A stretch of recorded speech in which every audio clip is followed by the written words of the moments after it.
Welcome back to our channel Uma's kitchen. நம்ம வீட்டு சமையல் ஃப்ரெஞ்ச் ஃப்ரை தான் நம்ம இன்றைக்கி செய்ய போகிறோம்.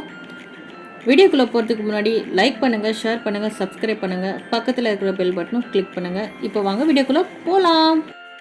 இப்போ நான் 4 உருளைக்கிழங்கு எடுத்து வச்சுருக்கேன். இப்போ இந்த உருளைக்கிழங்கு எல்லாமே மேலே வந்து தோலை சீவி வச்சுக்கலாம்.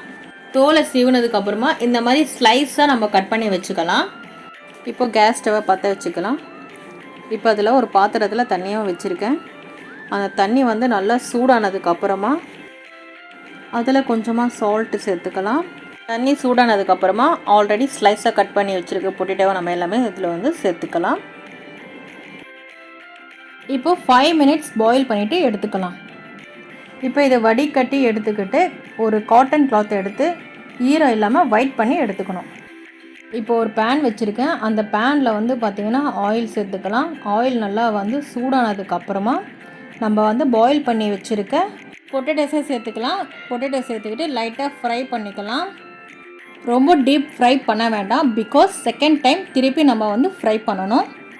ஸோ இப்போ ஃப்ரை பண்ண பிறகு ஒரு பிளேட்டில் ட்ரான்ஸ்ஃபர் பண்ணிக்கலாம். இப்போது ஃபஸ்ட் டைம் நம்ம வந்து ஃப்ரை பண்ணி எடுத்து வச்சுருக்கோம். அகெயின் செகண்ட் டைமும் இது வந்து நம்ம ஃப்ரை பண்ணி எடுத்துக்கலாம். அப்போ தான் சாப்பிடும் போது நல்லா கிறிஸ்பியாக நல்லாயிருக்கும். இப்போது கோல்டன் ப்ரௌன் ஆன உடனே ஒரு பிளேட்டில் ட்ரான்ஸ்ஃபர் பண்ணிக்கலாம். ஸோ அவ்வளோதான், ஃப்ரெஞ்ச் ஃப்ரைஸ் ரெடி ஆகிடுச்சு. இது மாதிரி நீங்களும் வீட்டில் ட்ரை பண்ணி பாருங்கள். ட்ரை பண்ணி பார்த்துட்டு கமெண்ட் பண்ணுங்கள். தேங்க்யூ ஃபார் வாட்சிங். பாய்.